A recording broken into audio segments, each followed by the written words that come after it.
The Chicago Police Department's been under fire after several high-profile shootings, but two fatal shootings at the hands of the same officer received very little publicity.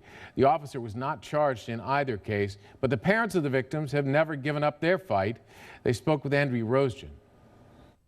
This is police dashcam video showing Chicago police officer Gildardo Sierra shooting Flint Farmer dead in 2011. Farmer was a suspect in a domestic disturbance. Sierra walks behind him and puts the 3 kill shots in the back of his head and neck. Was that guy armed? Was Farmer armed? He was armed with a cell phone.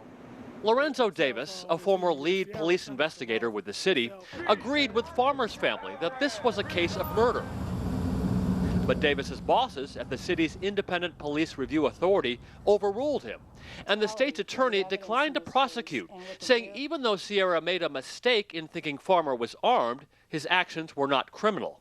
But Sierra had also shot and killed Darius Pinex, another unarmed man, 6 months earlier in an unrelated case of mistaken identity. Officer Sierra said at the time he stopped Pinex because his car was wanted in a shooting. Sierra was never charged in either case and eventually left the force. No justice, no peace. But the families of Pinex and Farmer have continued demanding justice for the victims. And now, following November's release of the Laquan McDonald police shooting video, a new spotlight is being shined on these cases. Thrilled, like I told you so. You know, I've been saying it all along. They lying to these other mothers that's out here where, oh, they said, don't let nobody tell you nothing about your child. It hasn't come to a climax yet, but it is a lot of relief knowing that something is starting to be done. The family of Flint Farmer settled a civil case with the city for $4.1 million. The family of Darius Pinex sued the city for excessive force last year and lost.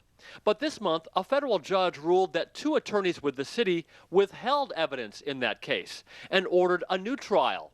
Now, those 2 city attorneys are out, along with the police superintendent at the time and the head of the city's police investigative unit, who clashed with investigator Lorenzo Davis.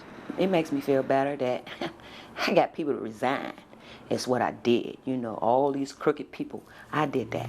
Whether the Pinex family moves ahead with a new trial or accepts a settlement, as the Farmer family did, the attorney for a family in another police-involved shooting says this is no way for a city to operate. That it doesn't do any good to keep releasing videos of teenagers getting shot and killed in the streets, and the city of Chicago just paying people. The attorney for former Officer Sierra tells us that he was just as wronged by the city attorneys who withheld evidence as the Pinex family was. But Sierra could still face criminal charges, and he could also now face a federal civil rights charge, because after the McDonald video was released, the city asked federal investigators to look into all of the city's police-involved killings, just as the families always wanted. Black people don't have litters. We have children. You know, people that care about them, you know. Andy Rosejan, Al Jazeera, Chicago.